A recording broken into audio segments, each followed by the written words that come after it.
The ultrasound photo trembled in Evelyn Hartwick's hand as she stood in the marble lobby of Thorne Security Solutions, two tiny shapes barely visible on the thermal paper. Two heartbeats that had changed everything. She had practiced this moment for 3 days, rehearsed the words in her bathroom mirror at 6 a.m. before her shift at the VA clinic. Imagine Garrett's face lighting up the way it had when they first met at the contractors conference in Bozeman, back when he still looked at her like she mattered. The elevator chimed. 23rd floor, executive suite. Eve smoothed her scrubs, the navy blue set without stains, the one she saved for special occasions. Her fingers found the small bump hidden beneath the fabric. 14 weeks. The babies were the size of lemons now. The nurse at Planned Parenthood had told her that, smiling like it was good news. The reception desk stretched across the hallway like a fortress wall. Behind it sat a woman in a cream blazer, her hair pulled so tight it looked painful. Evelyn Hartwick for Garrett Thorne, Eve said.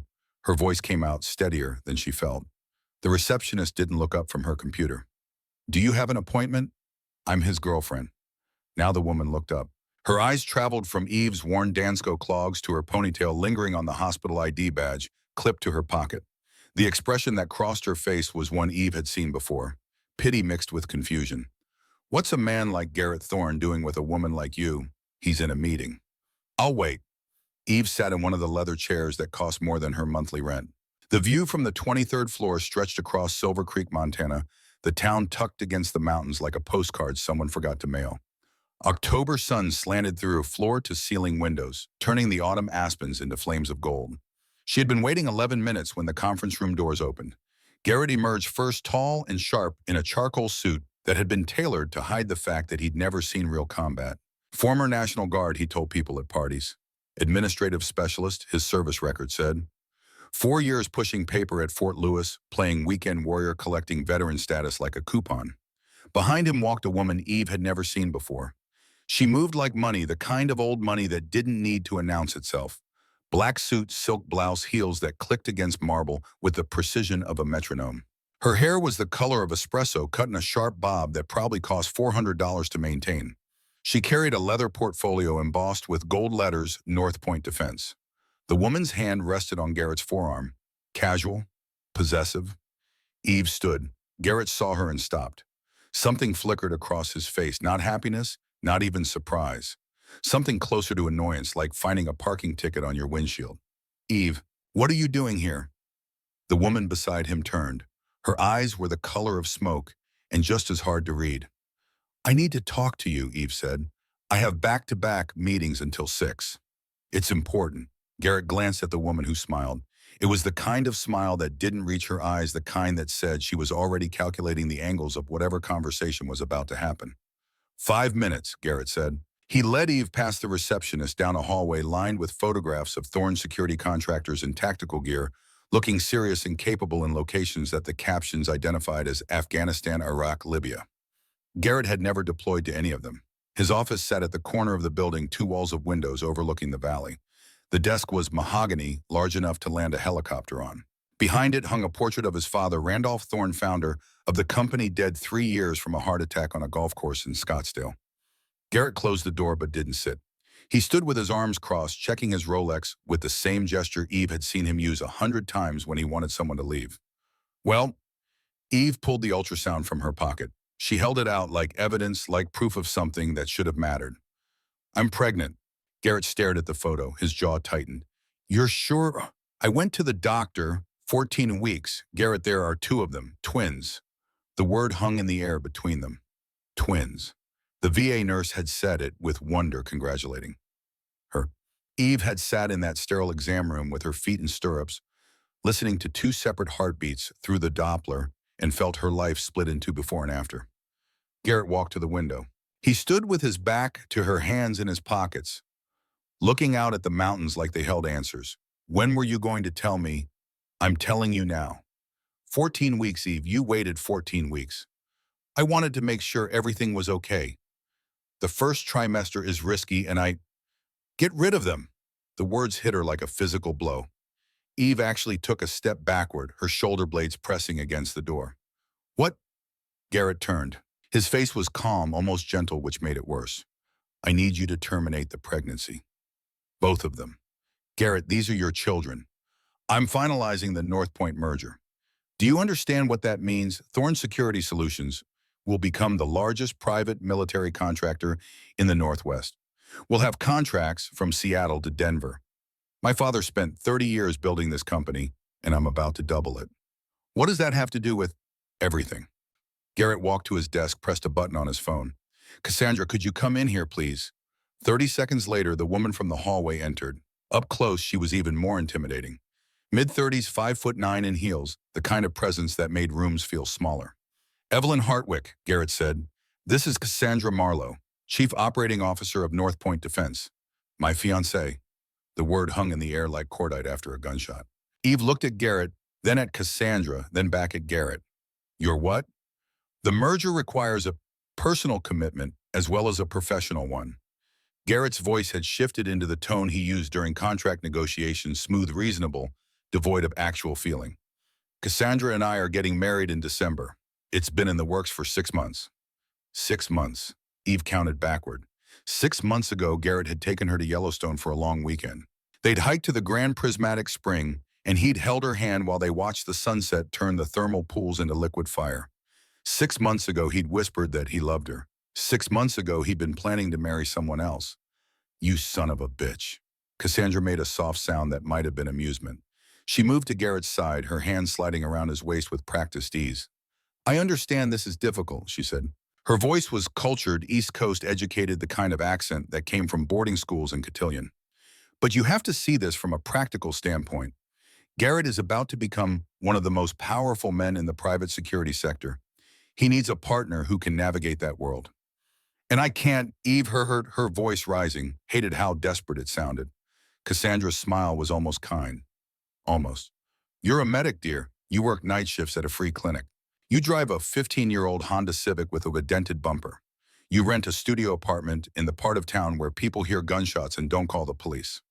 She paused, letting each fact land like a slap. You're a lovely person, I'm sure, but you're not suitable. I don't care about suitable. I care about him being a father to his children. Children, Garrett laughed, but there was no humor in it.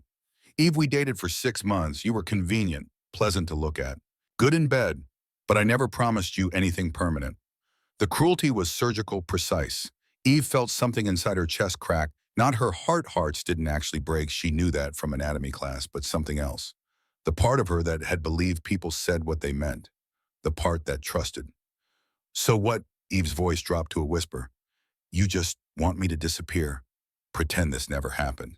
Cassandra reached into her portfolio and pulled out a check. She set it on Garrett's desk, turned it so Eve could read the amount. $50,000. This should cover the procedure and any related expenses, Cassandra said. We've also taken the liberty of making an appointment for you at a private clinic in Seattle. They're very discreet. Friday at 2 p.m. Eve stared at the check. $50,000. More money than she'd made in 2 years of backbreaking shifts, holding the hands of dying veterans, cleaning wounds that would never fully heal, listening to stories from men who'd given everything for a country that forgot them the moment they came home. $50,000 to erase 2 lives that hadn't even started yet. And if I don't, Garrett's expression hardened, then you're no longer welcome in Silver Creek. Thorn Security employs half the people in this valley, Eve. We have contracts with the hospital, the police department, the county government. One phone call from me, and you'll never work in Montana again. You can't do that. I can. He walked to the door, opened it. You have 24 hours to leave town. If you're still here on Friday, I'll make sure everyone knows what you tried to do, how you trapped me, how you faked a pregnancy to extort money from my family. Faked I have an ultrasound. Ultrasounds can be photoshopped. Medical records can be fabricated. Who do you think they'll believe, Eve? The CEO of a billion-dollar company or some gold-digging medic who slept her way into my bed? Cassandra placed a hand on Garrett's shoulder, a gesture of solidarity. We're trying to be generous here. Take the money, get the procedure, move on with your life. This doesn't have to be ugly. Eve looked at them both, Garrett with his expensive suit and his father's empire, Cassandra with her cold smile and colder calculations. They stood framed by the window, backlit by October sun, looking like they belonged in a magazine spread about power couples who conquered worlds. And Eve, in her wrinkled scrubs and discount shoes, felt something shift inside her. Not heartbreak, not anymore. Rage. The kind of rage that burned clean and cold, that clarified rather than clouded. The kind her father had warned her about back when he was still alive, back when he'd taught her to shoot in the Montana wilderness to track to survive. Never let anger make you stupid, Evie. But don't let it go to waste either. Channel it. Use it. She picked up the check, held it for a long moment, then tore it in half. Cassandra's smile vanished. Keep your money, Eve said quietly. I'll leave Silver Creek. But not because you threaten me. Because I don't want my children growing up in a town where a man like you is considered successful. She dropped the torn check on Garrett's desk. One more thing. Eve met his eyes, held them. These babies are mine, not yours. You gave up any claim to them the moment you told me to get rid of them. So when they ask about their father someday, I'll tell them the truth, that he was a coward who chose money over family, that he was weak. Garrett's face flushed red. Get out. Already leaving. Eve walked out of the office with her head high past the receptionist, who pretended not to listen, past the photographs of contractors who'd actually seen combat, into the elevator that smelled like expensive cologne and broken promises. She made it to the parking garage before the shaking started. Her Civic sat in the visitor section, dented bumper and all. Eve gripped the steering wheel with both hands, staring at the concrete wall in front of her, feeling the tremors run through her arms, her chest, her entire body. She was pregnant with twins. She was unemployed. She had $1,700 in her checking account, and she had just told the most powerful man in Silver Creek, Montana, to go to hell. The babies moved inside her the first time she'd felt them, small flutters like birds' wings against her ribs. She pressed her hand to her stomach, felt the barely there curve. It's okay, she whispered. We're okay, Mommy's got you. It was the first lie she'd told them, but it wouldn't be the last. 10 weeks later, Seattle wore its reign like a second skin. Eve stood in the alley behind the Aurora Free Clinic, watching water stream from the dumpster overhang, smoking a cigarette she'd bummed from the janitor. She'd quit when she found out she was pregnant, but tonight the rules felt negotiable. 23 weeks now. The twins were the size of papayas, according to the pregnancy app she'd downloaded. They moved constantly, especially at night, doing backflips against her bladder, while she tried to sleep on the futon that came with her studio apartment in Northgate. The apartment was 800 square feet of water damage and broken promises. The building had been condemned twice reprieved, both times by a landlord who knew the city inspectors wouldn't come back. 15 units, each one filled with people who'd run out of better options. Eve fit right in. She'd arrived in Seattle with $1,700 and a plan that dissolved the moment she tried to execute it. Medical licenses were state-specific.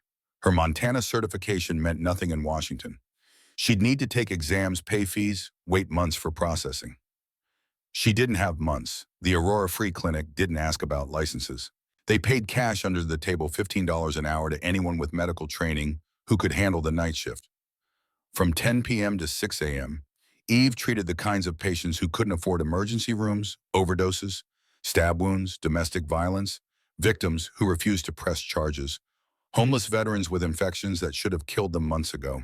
She was good at it, maybe because she understood what it meant to have nowhere else to go. The back door opened.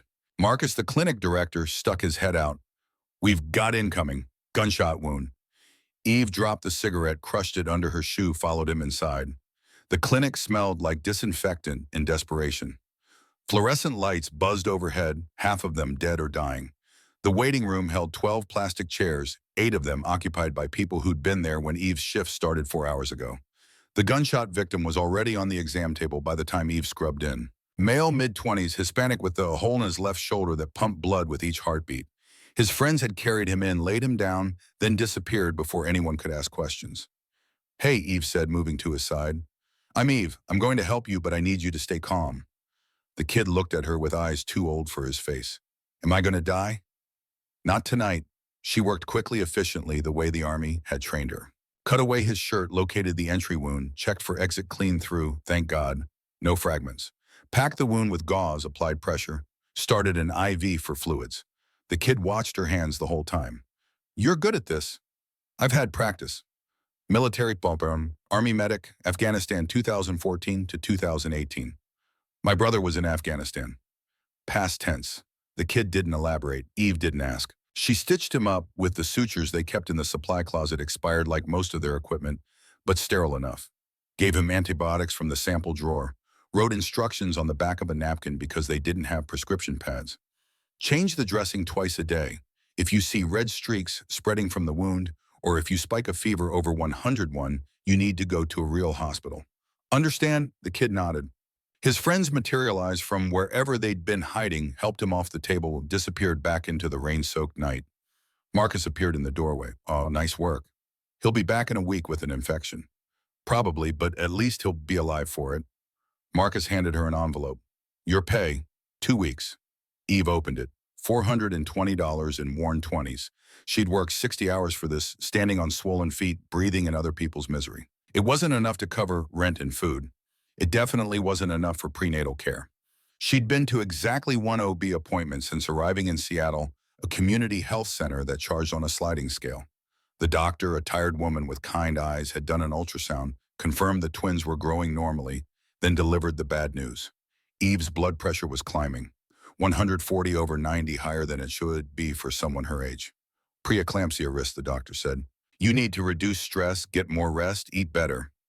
All things that required money Eve didn't have. You okay? Marcus asked. Eve realized she'd been staring at the cash in her hand.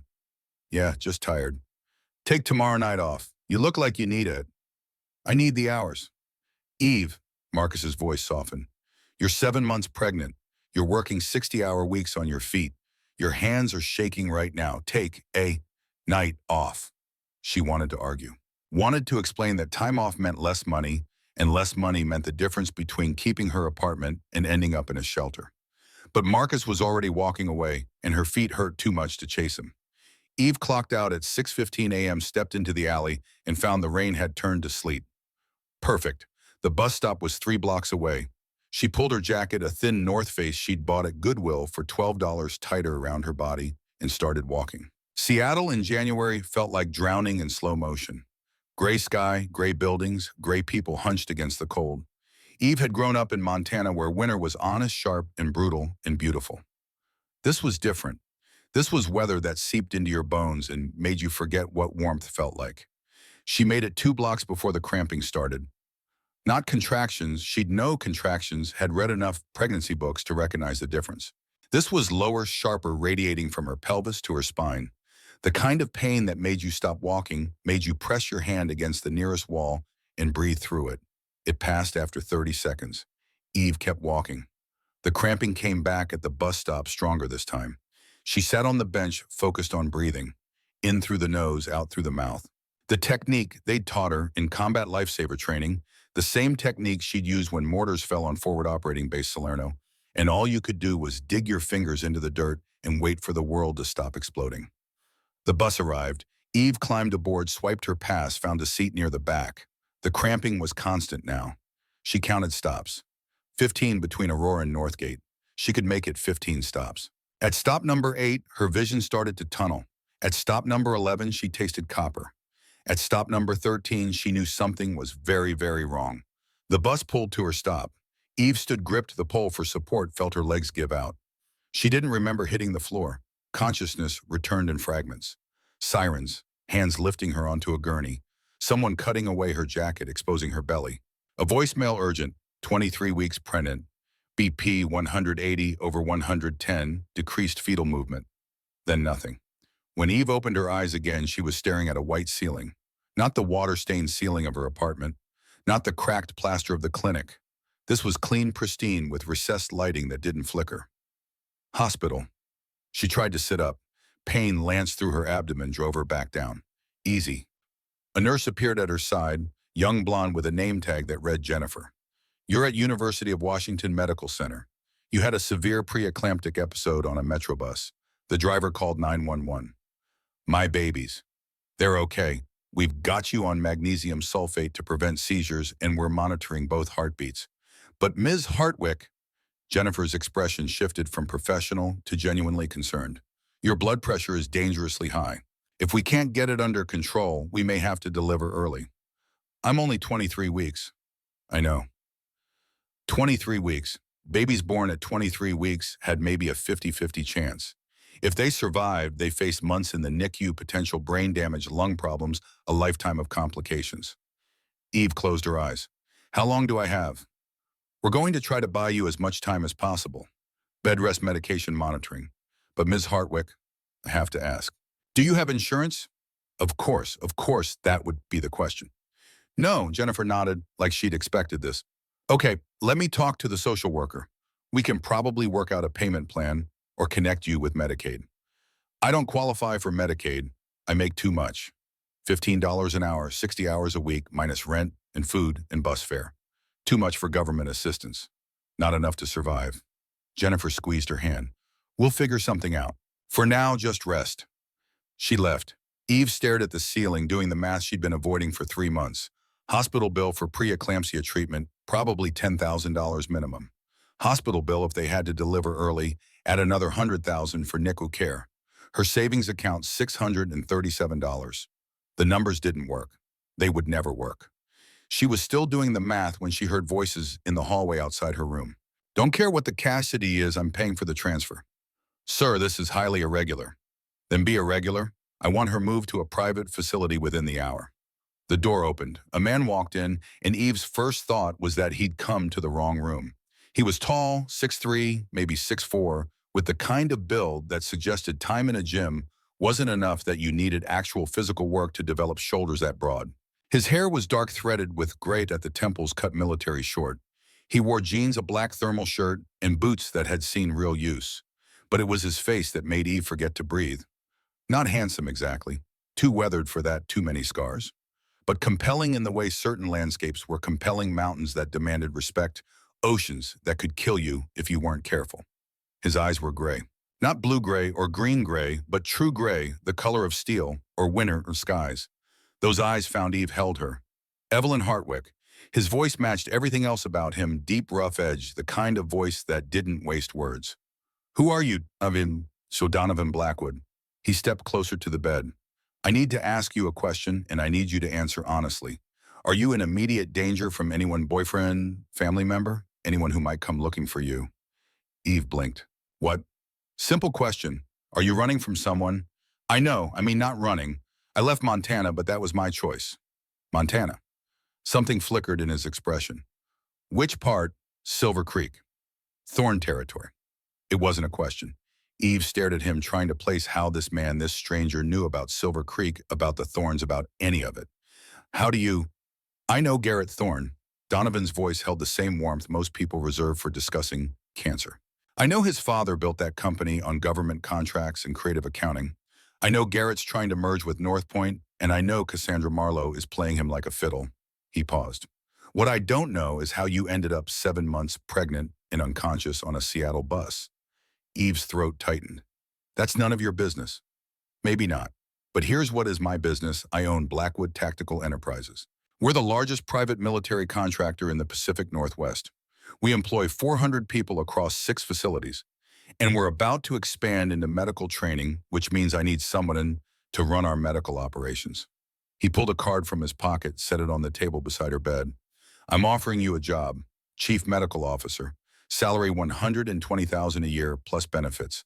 Housing included. There's a cottage on the compound fully furnished. Medical care through our private facility, which means your current situation gets handled by doctors who actually give a damn. Eve stared at the card. Embossed letters, heavy stock. Donovan Blackwood, CEO. Why mistake him? Because you're good at your job. I've been watching the Aurora Clinic for 6 months, looking for someone with field experience who can handle trauma medicine. You treated that gunshot wound tonight like you've done it 1,000 times. No hesitation, no panic. That's what I need. You've been watching me. I've been watching the clinic.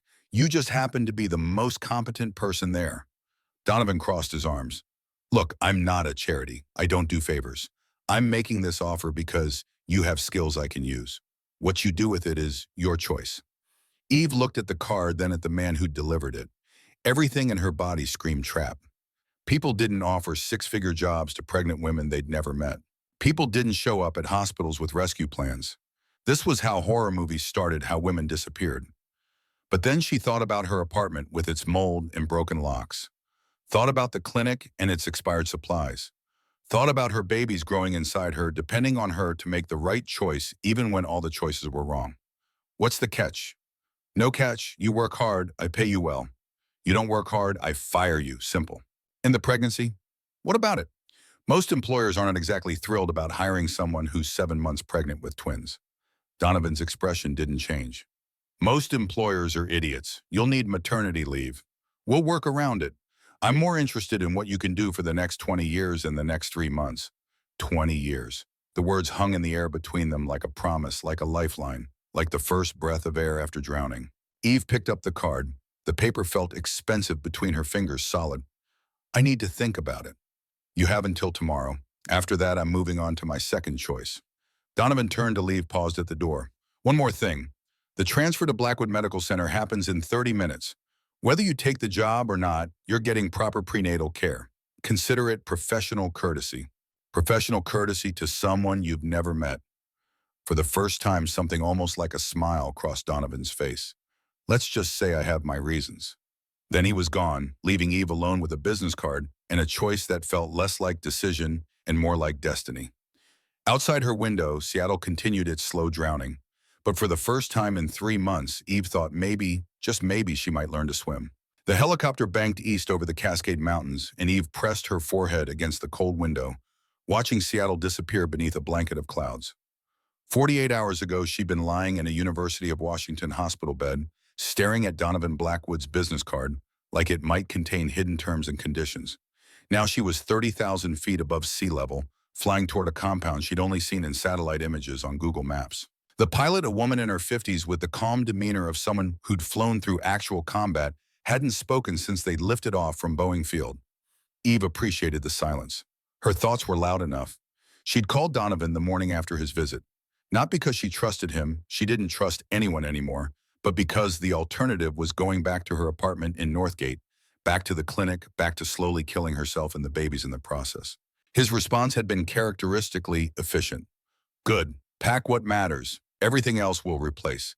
Helicopter picks you up tomorrow, 0800. Eve had packed what matters into 2 duffel bags. Clothes mostly. A few books.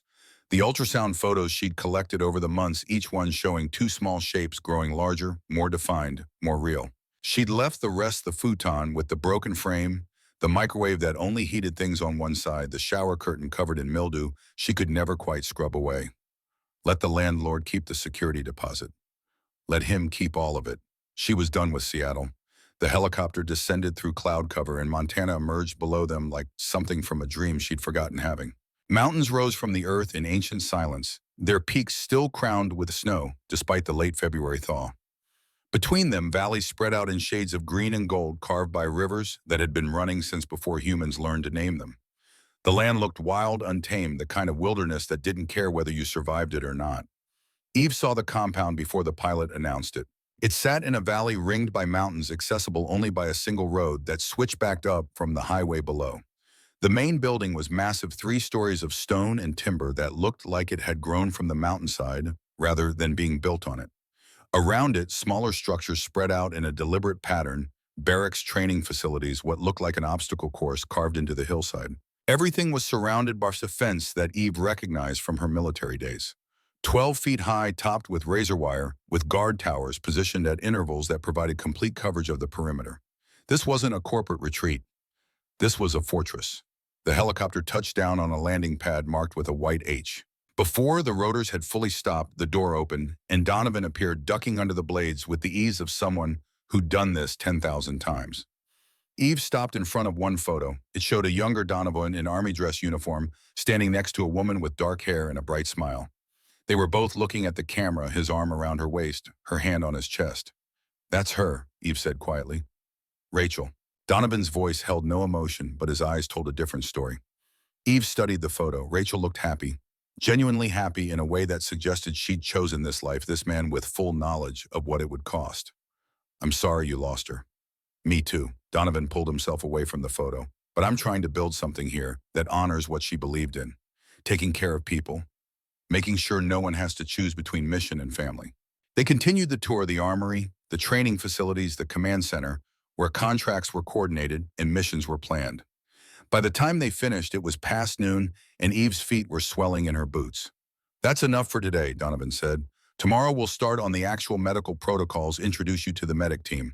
But for now, go rest. Eve should have been exhausted. Should have gone back to the cottage and put her feet up the way Dr. Chen kept telling her to. Instead, she found herself asking, why Blackwood, the company name? Donovan was quiet for a moment, considering whether to answer. My late wife's maiden name. He looked out at the mountains. Seemed right to build this place in her honor. I think she would be proud, Eve said. I hope so. He walked her back to the cottage, left her at the door with instructions to radio if she needed anything. Eve went inside, kicked off her boots, and sank into the couch. The cottage was warm. The refrigerator was stocked. The nursery upstairs was ready for two babies who would arrive in less than 3 months. And for the first time since Garrett Thorne had looked at her ultrasound and told her to get rid of them, Eve felt something she'd almost forgotten. She felt safe. Outside the Montana mountains stood guard, ancient and unmoving. Inside, two babies kicked against her ribs, reminding her that some things were worth fighting for. And somewhere in the main building, a man who'd lost everything was trying to save someone else from the same fate. It wasn't perfect, but it was a start. 3 weeks into her tenure at Blackwood, Eve stood in the trauma bay conducting her first full team briefing. 15 medics sat in the chairs she'd arranged in a semicircle, 8 men, 7 women ages ranging from late 20s to mid-50s. All of them had combat experience. All of them had seen things that woke them up at 3 a.m. with their hearts hammering against their ribs. All of them were watching her with varying degrees of skepticism. Eve couldn't blame them. She was 28, visibly pregnant, and had been hired without any of them being consulted. In their position, she'd be skeptical too. Morning, she said, keeping her voice level. I'm Evelyn Hartwick. Most of you know I'm the new chief medical officer. What you might not know is that I spent 4 years as a combat medic with the 101st Airborne in Afghanistan. Forward Operating Base Salerno, 2014 to 2018. One of the men 30s, red hair name tape that read Morrison shifted in his seat. Salerno, you were there during the siege? Yeah, the room's energy changed. Salerno had been a 72-hour nightmare of sustained rocket and mortar fire. 43 Americans wounded, 6 killed. The medics who'd worked that siege had earned their reputation by keeping soldiers alive under conditions that violated every protocol in the book. How many did you treat? Asked one of the women. Garcia, according to her name tape. Lost count around 30. We were triaging in a bunker with no power using headlamps and whatever supplies we could scavenge. I did 3 emergency cricothyrotomies with pocket knives because our surgical airways were gone by hour 12. Morrison let out a low whistle. Jesus. So here's what I need you to understand, Eve continued. I'm not here to micromanage you. You know your jobs. You've kept people alive in situations most doctors never have to imagine. But I am here to make sure you have the training, equipment, and support to keep doing it. She pulled up a presentation on the screen behind her, comprehensive, detailed, the product of 3 weeks spent reviewing every medical deployment in Blackwood's history. I've analyzed our casualty reports from the last 5 years. Mortality rate in the field is 2.3%, which is exceptional, but morbidity injuries that lead to permanent disability is at 18%. That's too high. Garcia frowned. What's driving it? Delayed treatment of orthopedic injuries mostly. Guys getting shot, medics, stabilizing the bleeding and getting them evacuated. But the broken bones don't get proper immobilization until they reach a hospital 6 hours later. By then, you've got nerve damage compartment syndrome complications that could have been prevented. Eve clicked to the next slide.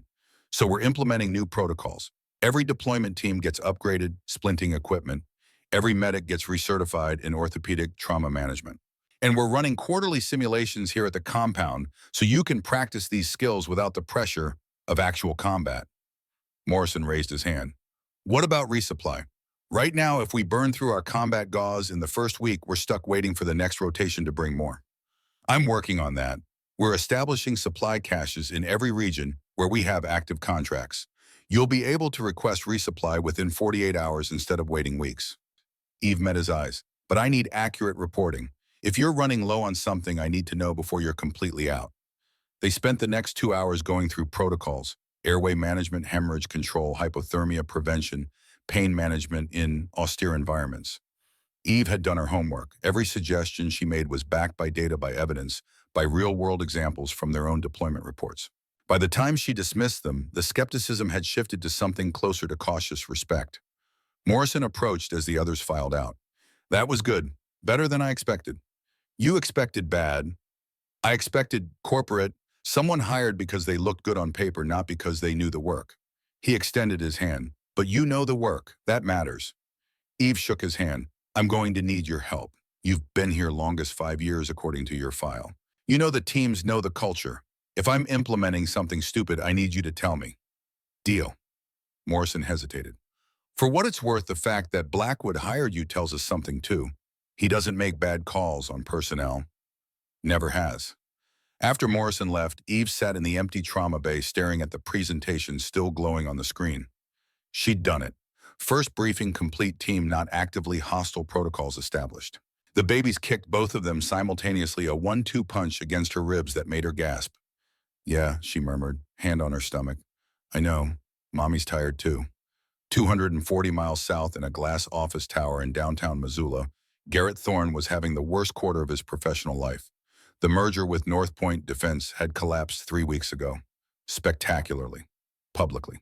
Cassandra Marlowe, his fiancée, his business partner, his ticket to industry, dominance had disappeared in the middle of contract negotiations, taking with her approximately $3.7 million from Thorne Security's operating account. The FBI was involved now. So was the SEC. Turns out Cassandra had been running a long con using the merger as cover to systematically drain both companies while positioning herself to vanish with the money. Garrett was left holding the bag. His father's company, the empire Randolph Thorne had spent 30 years building, was hemorrhaging contracts. Word had spread through the industry that Thorne Security was financially unstable, poorly managed, vulnerable. Competitors were circling like sharks, poaching his best contractors, underbidding on his proposals. 3 major clients had pulled their contracts in the past month alone. And the worst part, the part that made Garrett want to put his fist through the floor-to-ceiling windows, was knowing exactly who was responsible for spreading the word about his instability. Donovan fucking Blackwood.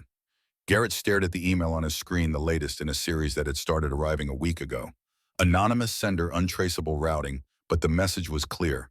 How's the merger going, Garrett? I hear Cassandra sends her regards from the Cayman Islands. A friend. The attachment was a photo. High resolution, recent. It showed Eve very pregnant. Eve walking across what was clearly the Blackwood compound, medical bag in hand, looking healthy and whole and completely unbothered by the fact that she'd destroyed his fucking life. Garrett's phone buzzed. His secretary. Mr. Thorne, there's a Detective Wallace here from the FBI's white-collar crime division. He says you're expecting him. Garrett closed his eyes. Send him in. Detective Wallace was exactly what you'd expect from a federal investigator. Mid-40s, cheap suit eyes that missed nothing. He sat across from Garrett's desk with the confidence of someone who knew he held all the cards. Mr. Thorne, thank you for meeting with me. Not like I have a choice. Well, technically, you could have insisted on having your lawyer present. Wallace pulled out a notebook, but I appreciate the cooperation. Makes this easier for both of us. He opened a file, slid a photograph across the desk. It was Cassandra, taken from a security camera at SeaTac International Airport. Timestamped 3 weeks ago, 2 days before the merger was supposed to finalize. Ms. Marlowe boarded a flight to Grand Cayman on February 18th. She hasn't returned. We've frozen what accounts we can find, but she was smart. Most of the money was moved through shell corporations we're still trying to trace. Garrett forced himself to look at the photo. Cassandra in designer clothes. Louis Vuitton carry-on first-class boarding pass. Not a care in the world. I need to ask you some questions about your relationship with Ms. Marlowe, Wallace continued. How long had you known her before the merger discussions began? About 18 months. We met at a defense contractor conference in Denver. And the romantic relationship started when, 6 months later, she initiated it. Wallace made a note. Did she ever ask you for access to company accounts, passwords, financial records? Garrett's throat tightened. She was the COO of the company we were merging with. Of course she needed access to financial records. That's how due diligence works. Right, but did she ever ask for access beyond what was necessary for the merger? The truth was yes. Cassandra had been extremely interested in Thorne Security's operational accounts, the ones used for contractor payroll and equipment purchases. She'd wanted full access, and Garrett, thinking with his dick instead of his brain, had given it to her. Mr. Thorne, she had access to what she needed for the merger. Wallace studied him for a long moment. You know we're going to find out everything eventually. Bank records don't lie. If there's something you want to tell me now before we uncover it ourselves, this is your chance. Garrett said nothing. Wallace sighed, closed his notebook. One more thing. We've been looking into Marlowe's background. Turns out Cassandra Marlowe isn't her real name. She was born Jennifer Cross, changed it legally 8 years ago after serving 2 years for wire fraud in Connecticut. The room tilted. You're telling me she's a convicted criminal who served her time, changed her identity, and apparently learned from her mistakes enough to not get caught the second time around. Wallace stood. The pattern with Ms. Marlowe or Mrs. Cross is that she targets men in positions of power who are vulnerable to manipulation, usually men dealing with personal or professional instability. He let that hang in the air for a moment. If you think of anything that might help us locate her, give me a call. Wallace placed his card on the desk. And Mr. Thorne, you might want to review your security protocols. Someone with her level of access shouldn't have been able to drain millions without raising flags unless your internal controls were severely lacking. After Wallace left, Garrett sat in silence, staring at the business card. His company was dying. His reputation was destroyed. The woman he'd planned to marry was a con artist who'd played him like a fiddle. And somewhere in the Montana wilderness, the woman he'd thrown away was building a new life with his children. Garrett pulled up the anonymous email again, studied the photo of Eve at Blackwood. She looked good. Better than she'd looked in months when they were together. Her skin had color. Her eyes were clear. She was smiling at something off camera, both palms cradling the pronounced curve of her belly. The gesture was tender, instinctive, a mother already shielding what she'd created. Protective. The word hit him like a punch. She was protecting them, the babies he'd told her to abort, the children he'd dismissed as inconvenient baggage. And Blackwood was protecting her. Garrett opened a new browser window, pulled up everything he could find on Donovan Blackwood. Former Delta Force. 20-year career, multiple deployments, decorated to hell and back. Founded Blackwood Tactical Enterprises in 2015, built it into the most respected PMC in the Pacific Northwest. Known for treating his contractors well, for maintaining the highest operational standards, for being ruthless with competitors who crossed him, and for hating the Thorne family. Garrett found an article from 2012, a congressional hearing about private military contractors. His father, Randolph, had testified about industry standards. So had Blackwood, who at the time was still active duty but serving as a subject matter expert.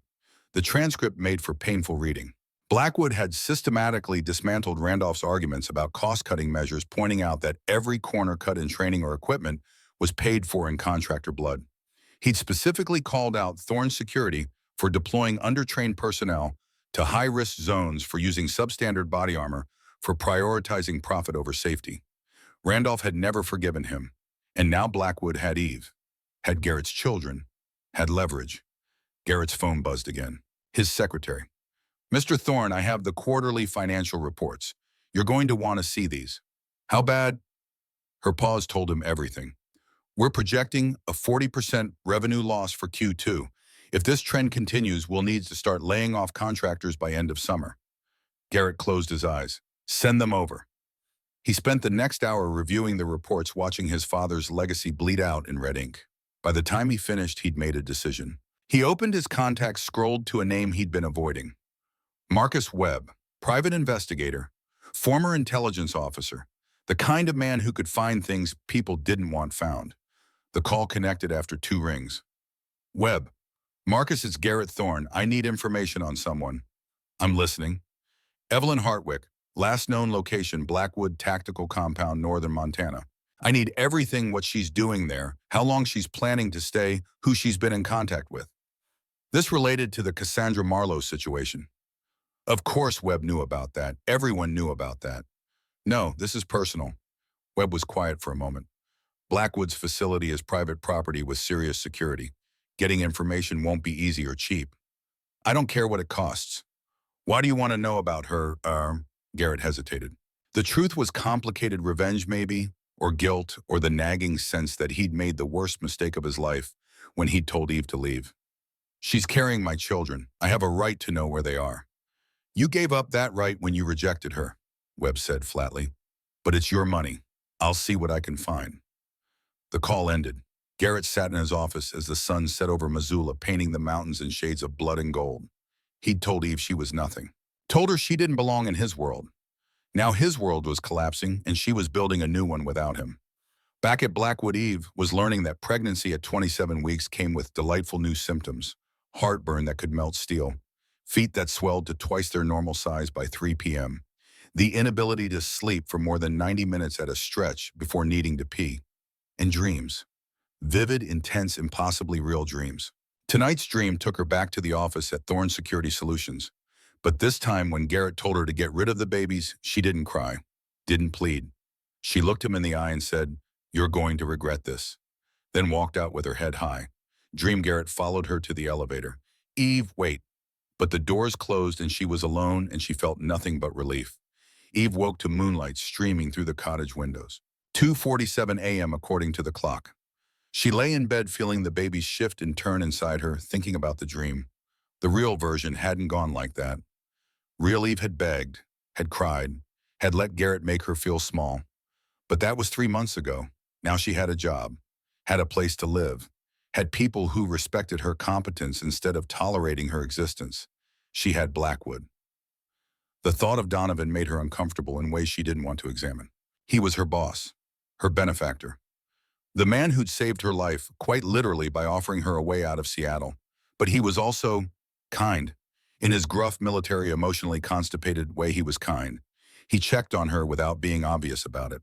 Left books on tactical medicine on her doorstep with notes like, "Thought you might find this useful." Made sure the main hall kitchen always had the weird pregnancy cravings she'd mentioned in passing, pickles and ice cream peanut butter on celery orange juice with pulp. Small things.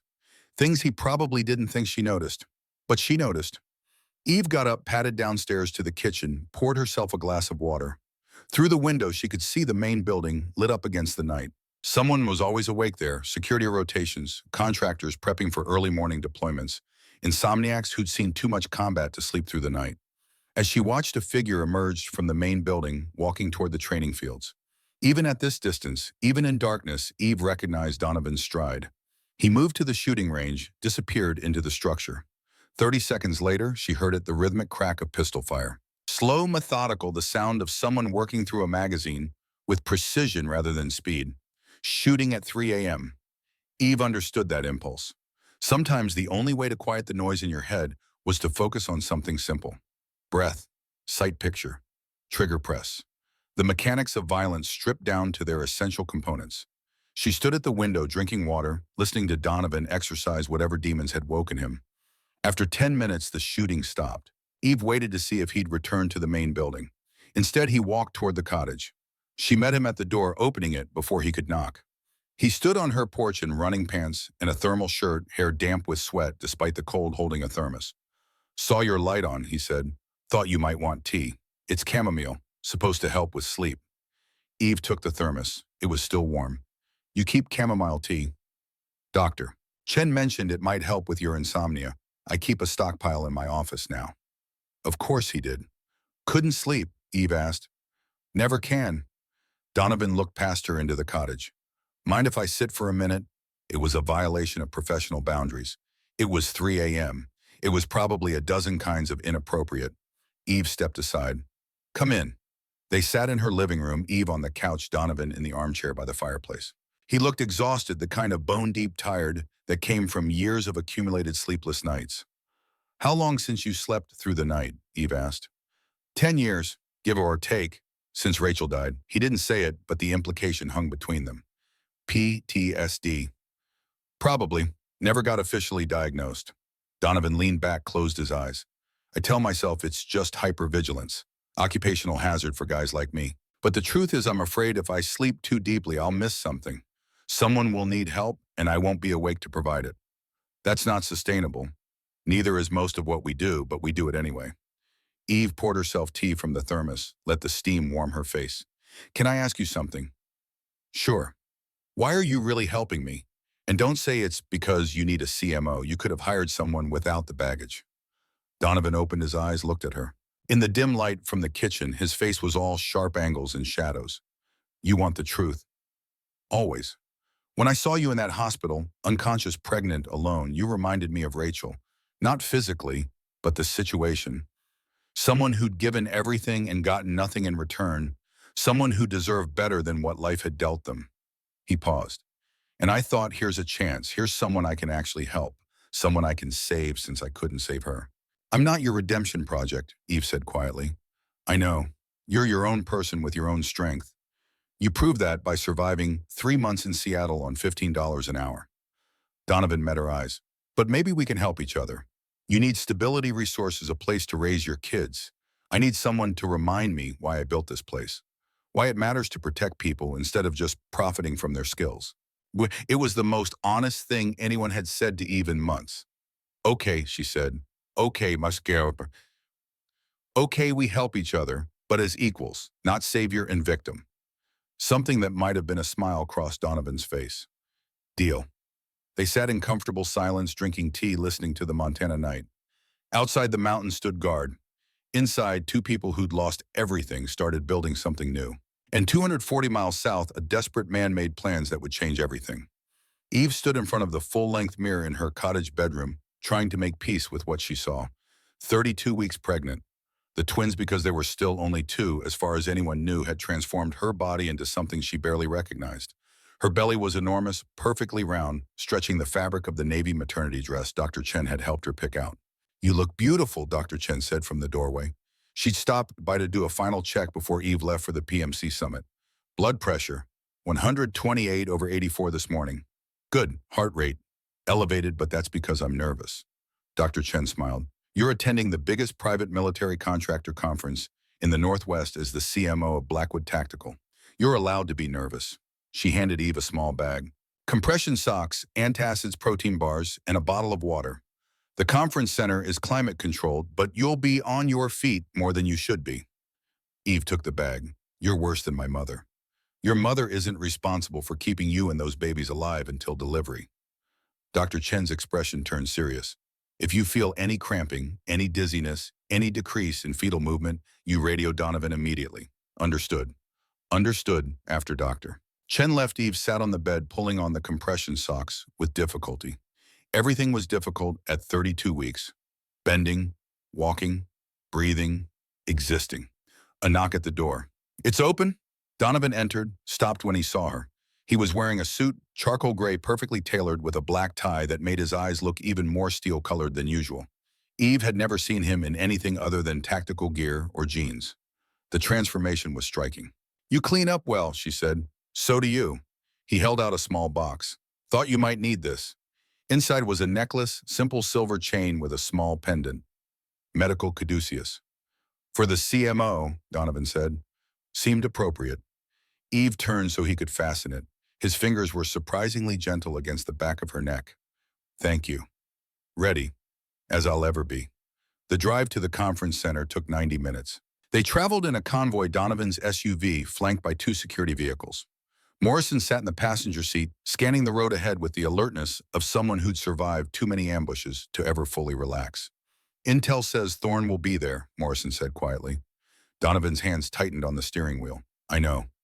Want me to run interference? No, let him see her. Let him see what he threw away.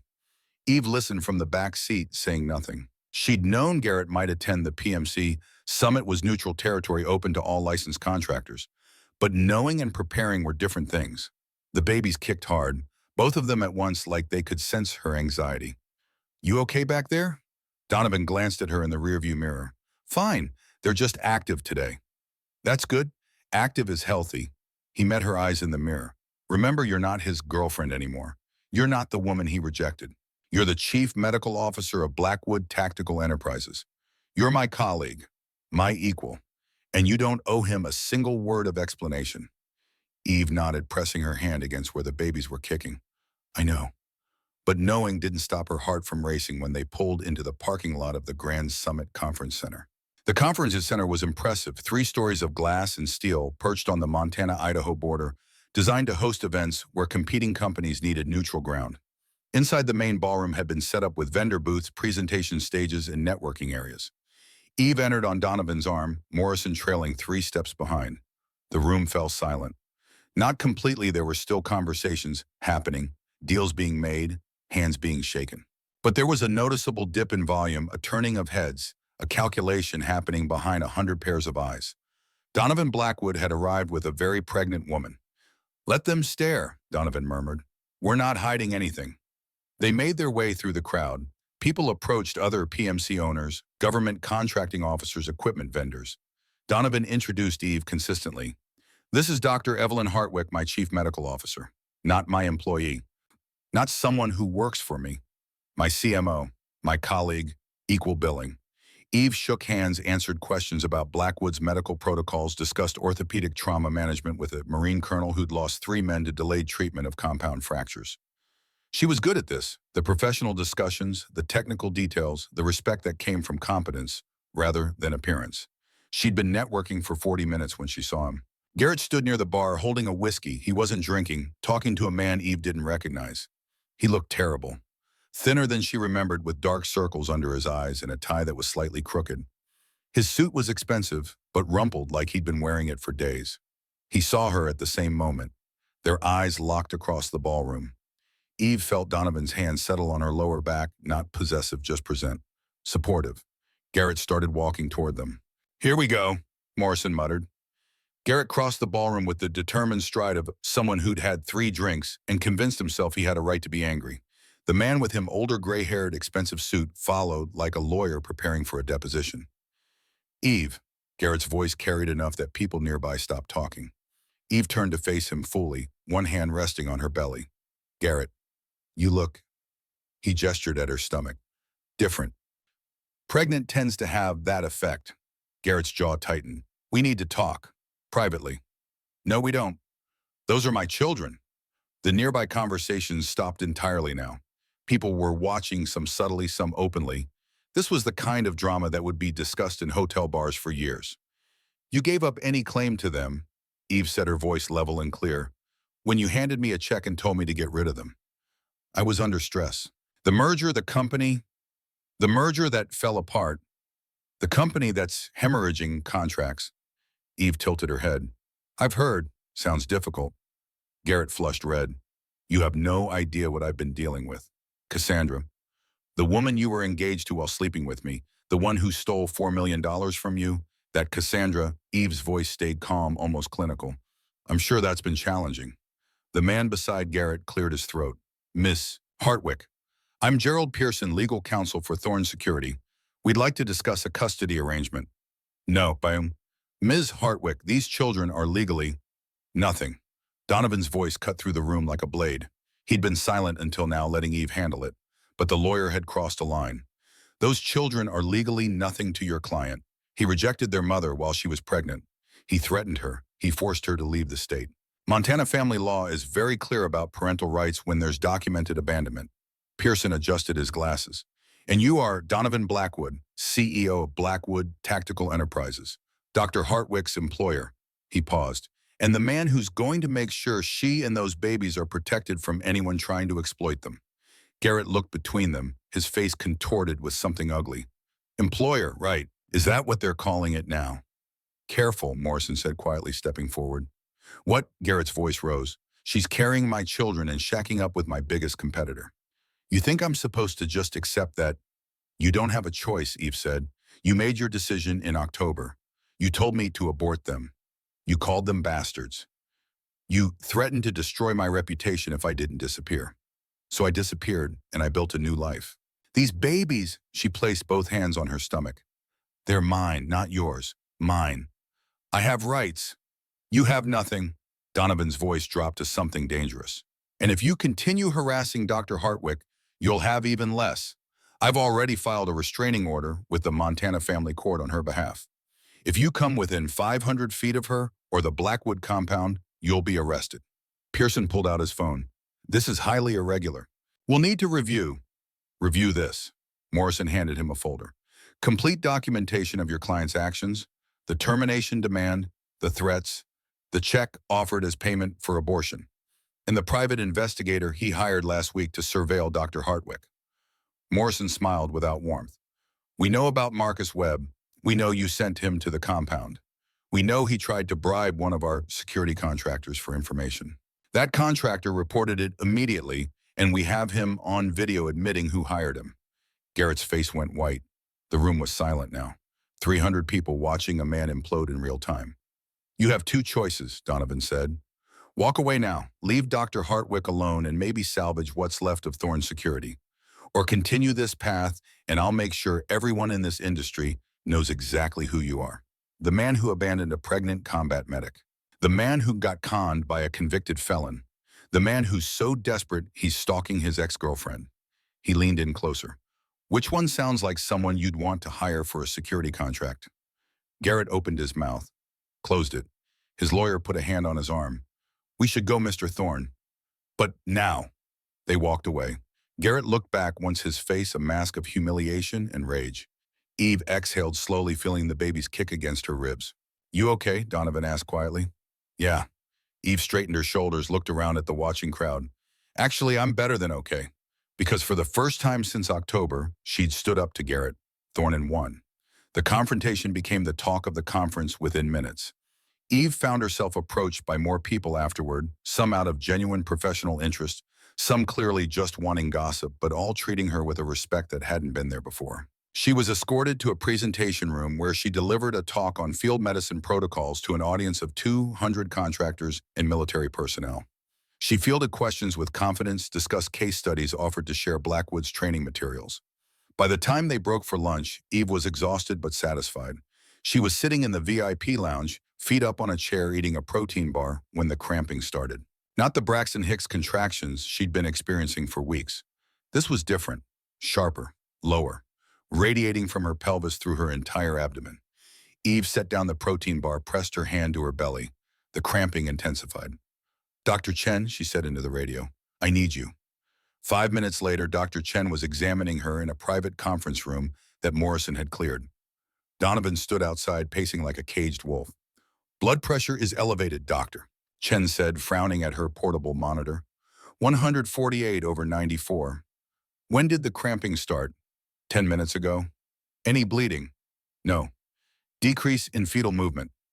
Eve concentrated. The babies were still moving, but sluggishly, not their usual active kicking. They're quieter than normal. Dr. Chen pulled out her phone. I'm calling Blackwood Medical Center. We need to get you back for a full ultrasound. I'm fine. It's probably just stress from Eve. Dr. Chen's voice was firm. You're 32 weeks pregnant with twins. Your blood pressure is dangerously high. You're having regular contractions. This isn't stress. This is preeclampsia. And if we don't get it under control, you could have a seizure. Or worse. The door opened. Donovan entered without permission. What's happening? We need to leave. Now. Dr. Chen was already packing her equipment. I need her in a controlled environment with continuous monitoring. Done. Donovan pulled out his phone. Morrison prepped the convoy. We're leaving immediately. Route optimization for speed, not discretion. He crossed to Eve, offered his hand. Can you walk? Yes, I'm not an invalid. I know, but humor me. Eve took his hand, let him help her stand. Another contraction hit stronger this time, making her gasp. Donovan's arm went around her waist, supporting her weight. I've got you, he said quietly. We're going to get you home. The babies are going to be fine. You're all going to be fine. Eve wanted to believe him. But as they walked through the conference center, past the staring crowds, past Garrett, who watched from a distance with an expression Eve couldn't read, she felt the next contraction building. And she knew with the cold certainty that came from 4 years as a combat medic that fine was no longer guaranteed. The drive back to Blackwood took 73 minutes at speeds that would have gotten them arrested if Morrison hadn't been running interference with law enforcement contacts. Eve spent the entire drive in the back seat with Dr. Chen being monitored, having her blood pressure checked every 10 minutes, feeling contractions that were now coming every 8 minutes with concerning regularity. We're not going to make it to the medical center, Dr. Chen said quietly into her radio. Donovan's voice came back immediately. What do you need? Call ahead. Tell them to prep the surgical suite for emergency C-section. Notify Dr. Reeves, he's the only surgeon I trust for this. And get the NICU team ready. NICU, Eve's voice cracked. It's too early. They're only 32 weeks. 32-weekers have excellent survival rates, Dr. Chen said, gripping her hand. Better than you having a seizure and both of you dying. We're doing this the smart way. Of course, they roared through the Blackwood gates at 4:47 p.m. The medical center was lit up like a hospital at war, every light on staff rushing the surgical suite already prepped. Eve was transferred from the SUV to a gurney so quickly she barely processed the movement. Donovan stayed by her side, his hand gripping hers. I'm right here, he said, not going anywhere. Dr. Chen was barking orders, blood pressure cuff, fetal monitors, IV lines. The baby's heartbeats filled the room through the Doppler, fast and strong, but showing signs of distress. Dr. Reeves appeared, scrubbing in. We're going spinal anesthesia, faster than general, and you stay awake for the delivery. How long? Eve asked. We're taking them in the next 15 minutes. Everything moved with terrifying efficiency. Eve was prepped, draped, numbed from the chest down. A screen was erected so she couldn't see the incision, but she could feel pressure tugging the strange sensation of hands inside her body. Donovan sat by her head, still holding her hand, his face pale but composed. "You're doing great," he said. "Just breathe." "I'm scared." "I know. Me too." Dr. Reeves's voice. "First baby is crowning. Here we go." A moment of pressure, then relief, and then a cry, thin, reedy, but unmistakably alive. "It's a boy," Dr. Reeves announced. "Good lungs on this one." Eve started crying. She couldn't help it. "One more," Dr. Chen said. "Come on, baby number 2. More pressure, more tugging, another cry slightly weaker than the first, but still there. "Second boy," Dr. Reeves said. "Both of them breathing on their own. That's excellent for 32 weeks. The babies were whisked away to warming tables where the NICU team assessed them. Eve could hear them crying, could see nurses working, but couldn't see her children clearly through the screen and the tears. "Can I?" she started to ask. "Wait." Dr. Reeves's voice changed. "Sarah, what am I looking at?" Dr. Chen moved to his side. There was a long pause. "Oh my God." "What?" Eve tried to sit up, couldn't move because of the spinal block. "What's wrong?" "Nothing's wrong." Dr. Chen's voice was filled with wonder. "Eve, there's a third baby." The world stopped. "What?" "Tucked behind the placenta, completely hidden on every ultrasound. It's rare, but it happens with twins. One baby masks the other. We call it the shadow phenomenon." Dr. Reeves was already working. "Smaller than the other two, going to need some help breathing." More pressure, more tugging. This time the cry that came was softer, more fragile. "It's a girl," Dr. Reeves said. Eve couldn't breathe, couldn't think. Triplets, not twins, triplets. Donovan was staring at the warming tables where 3 babies now lay, all being assessed, all crying in their thin newborn voices. "3," he whispered. "You were carrying 3. Dr. Chen appeared at Eve's side, tears streaming down her face. "Congratulations, Mommy. You have 2 boys and a girl, 5 pounds, 3 ounces, 4 pounds, 8 ounces, and 3 pounds, 12 ounces, respectively. All breathing, all fighting, all perfect." Eve was crying too hard to respond. The NICU team finished their initial assessments. One by one, the babies were brought to Eve just for a moment, just long enough for her to see them before they were taken to the isolates for monitoring. 2 boys with dark hair and scrunched faces, already looking like they'd fight the world. One tiny girl with wispy hair and a grip that latched onto Eve's finger with surprising strength. "Hello," Eve whispered to each of them. "Hello, my loves. Mommy's here. You're safe. You're all safe." Dr. Reeves was closing the incision. Dr. Chen was monitoring vitals. The NICU team was preparing transport to the specialized nursery, and Donovan sat frozen, staring at 3 babies he'd helped bring into the world, tears running unchecked down his face. "3 treasures," he said quietly. "You brought 3 treasures into this world." Later, when Eve was in recovery and the babies were stable in their isolates, when the adrenaline had faded and exhaustion had set in, Eve would think about Garrett, about what he'd thrown away. Not 2 children, 3. A miracle he'd told her to abort, a blessing he'd called baggage. In the werewolf stories that had inspired this tale, triplets were prophesied to be leaders of leaders, blessed by the moon goddess herself. In this version, with no magic, no supernatural powers, just human resilience and stubborn survival, they were still a miracle. They were still 3 heartbeats that proved love wasn't about biology or timing or convenience. It was about showing up, about fighting, about choosing to protect what mattered, even when the whole world said it was impossible. Eve had done that, and now she had 3 tiny humans to prove it. The NICU hummed with the soft beeping of monitors and the whisper of ventilators. Eve sat in a rocking chair between 3 isolates, her body still aching from the C-section, watching her children breathe. Wyatt, Colt, Harper. The boys were doing well off oxygen after 48 hours feeding from bottles, gaining weight. Harper was smaller, still needing respiratory support, but the neonatologist said her lungs were developing right on schedule. "She's a fighter," Dr. Chen had said, "just like her mother." Eve's phone buzzed. A news alert. Thorn Security Solutions files for bankruptcy. She opened the article. The details were brutal. FBI investigation into embezzlement contracts canceled, assets seized. Garrett had lost everything. The company his father built was being dissolved, parceled out to creditors. At the bottom, a quote from Garrett's lawyer: "Mr. Thorne declines to comment at this time." Eve set down the phone. She should have felt vindicated. Should have felt satisfaction, watching the man who destroyed her now destroyed himself. Instead, she felt nothing. Garrett Thorne was irrelevant. The door opened. Donovan entered carrying coffee, the good kind from the main building, not the hospital sludge. "How are they?" "Perfect." Eve took the coffee gratefully. Harper's oxygen levels are improving. Dr. Chen thinks she might be off the ventilator by tomorrow. Donovan moved to Harper's isolette, placed his hand against the clear plastic. The tiny girl shifted her impossibly small fingers, flexing. She knows you're here, Eve said quietly. I hope so. They sat in silence, watching three babies sleep. Garrett's company collapsed, Eve said finally. I know. Did you? No. Donovan met her eyes.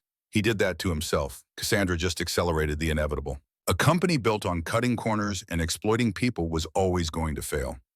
He showed up at the gate yesterday. Security turned him away. I heard. He was asking to see the babies. Donovan's jaw tightened. I told them if he comes back, I'm filing harassment charges. Eve looked at her children, two boys already getting stronger, one girl fighting for every breath. I don't want him anywhere near them, she said. Not now, not ever. He made his choice. And you made yours. Donovan stood, moved to her side. You chose to fight, to serve out, to protect them when no one else would. You protected us too. I gave you a place to land. You did the rest. Eve reached out, took his hand. Thank you for all of it. Donovan squeezed her hand gently, then released it. Get some rest. I'll stay with them tonight. You don't have to. I want to. Eve watched him settle into the chair beside Harper's isolette, his large frame hunched over to get closer to the tiny girl inside. A man who'd lost his own child was standing guard over someone else's, and somehow that felt like healing. For both of them.